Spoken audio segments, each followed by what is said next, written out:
کیا آپ رات کو بار بار جاگتی ہیں؟ ایک بار نہیں، 2 بار، 3 بار، اور کبھی کبھی تو پوری رات بے چینی میں گزر جاتی ہے، اور صبح جب آئینے کے سامنے آتی ہے تو چہرہ سوجا ہوا نظر آتا ہے، آنکھیں بھاری اور تھکی ہوئی، پاؤں پر انگلی دبائیں تو ایک گڑھا سا بن جاتا ہے جو آہستہ آہستہ واپس آتا ہے۔ سیڑھیاں چڑھنا بھی بوجھ محسوس ہوتا ہے، ہاتھ پاؤں بے حس ہو جاتے ہیں بغیر کسی ظاہری وجہ کے۔ بلڈ پریشر ایک دن بھی مستحکم نہیں رہتا، کبھی اوپر کبھی نیچے، اور نظر ذرا دھندلی سی، خاص طور پر رات کو یا لمبے وقت کام کرنے کے بعد۔ اگر ان میں سے کوئی بھی بات آپ کو واقفانہ لگتی ہے تو میں آپ سے بالکل سیدھی بات کرنا چاہتی ہوں۔ یہ صرف عمر کا اثر نہیں ہے، یہ صرف تھکاوٹ نہیں ہے، اور ابھی سب سے خطرناک فیصلہ جو آپ کر سکتی ہیں وہ یہ ہے کہ خود کو یہ یقین دلائیں کہ یہ خود بخود درست ہو جائے گا، کیونکہ یہ وہ حقیقت ہے جو اکثر لوگ بہت دیر سے جانتے ہیں۔ جب تک سوجن، یورین میں جھاگ اور مسلسل تھکاوٹ جیسی علامات ظاہر ہوتی ہیں، کڈنیز پہلے سے 60 سے 70% کام کرنا چھوڑ چکی ہوتی ہیں۔ ابتدائی مرحلوں میں کوئی درد نہیں ہوتا، کوئی الارم نہیں بجتا، کوئی سگنل نہیں آتا۔ یہ خاموشی سے برسوں میں بڑھتا رہتا ہے، یہاں تک کہ نقصان ناقابل واپسی ہو جاتا ہے۔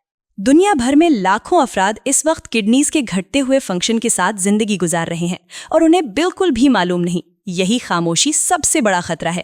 تو اندر کیا ہو رہا ہے؟ آپ کی کڈنیز میں 10 لاکھ سے 15 لاکھ تک چھوٹے چھوٹے فلٹرز ہوتے ہیں جنہیں نیفرونز کہتے ہیں۔ یہ نیفرونز ہر روز تقریباً 180 لیٹر فلوئڈ کو ریسائیکل کرتے ہیں۔ یہ بلڈ پریشر کو متوازن رکھتے ہیں۔ یہ وٹامن ڈی کو اس کی ایکٹیو فارم میں تبدیل کرتے ہیں تاکہ جسم اسے استعمال کر سکے، اور ہر وہ چیز جو زہر کی طرح کام کرتی ہے، ٹاکسنز، ڈرگز، فضلہ، اسے باہر نکالتے ہیں۔ یہ ہر لمحہ ہر سانس کے ساتھ کام کر رہے ہیں، اور اکثر لوگ کبھی ان کے بارے میں سوچتے بھی نہیں۔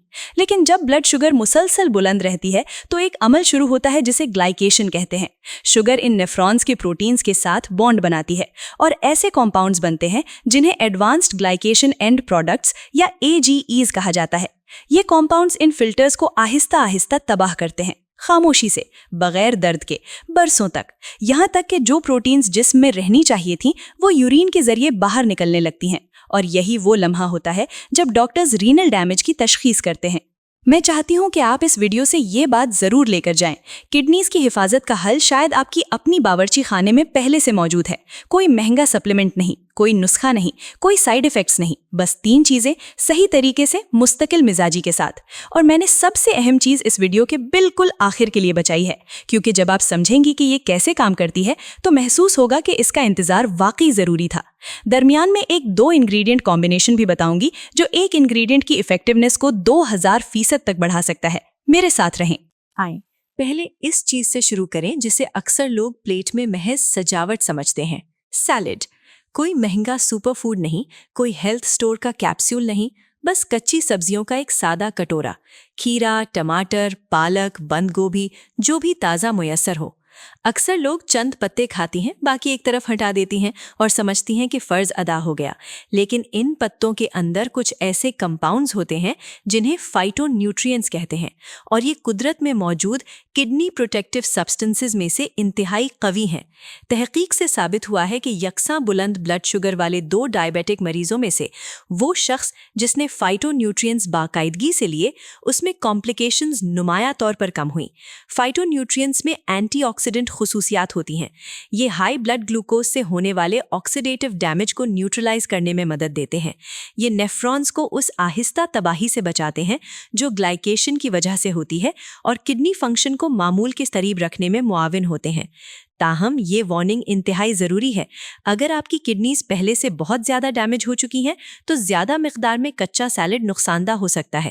سبزیوں میں قدرتی طور پر پوٹاشیم اور کیلشیم زیادہ ہوتا ہے، اور جب کڈنیز ان منرلز کو صحیح طرح فلٹر نہیں کر پاتی تو صورتحال خطرناک ہو سکتی ہے۔ یہ مشورہ ابتدائی مرحلوں کے لیے ہے۔ اگر آپ کو اپنے مرحلے کا یقین نہیں تو پہلے اپنے ڈاکٹر سے ضرور مشورہ کریں۔ ابتدائی مرحلوں میں کھانے سے 15 سے 20 منٹ پہلے ایک بڑا کٹورا سیلڈ کھائیں، اس پر صرف ایک چھوٹا چمچ اولیو آئل اور ایک چٹکی راک سالٹ ڈالیں، بس یہی کافی ہے۔ یہ روزانہ کریں بغیر ناغہ کے۔ اب دوسری چیز کی طرف آتے ہیں، اور یہ اکثر لوگوں کو حیران کر دیتی ہے۔ یہ وٹامن B1 کی ایک شکل ہے، لیکن وہ عام وٹامن B1 نہیں جو ہر فارمیسی پر ملتی ہے۔ اسے بینفوٹائمین کہتے ہیں، اور فرق بنیادی ہے۔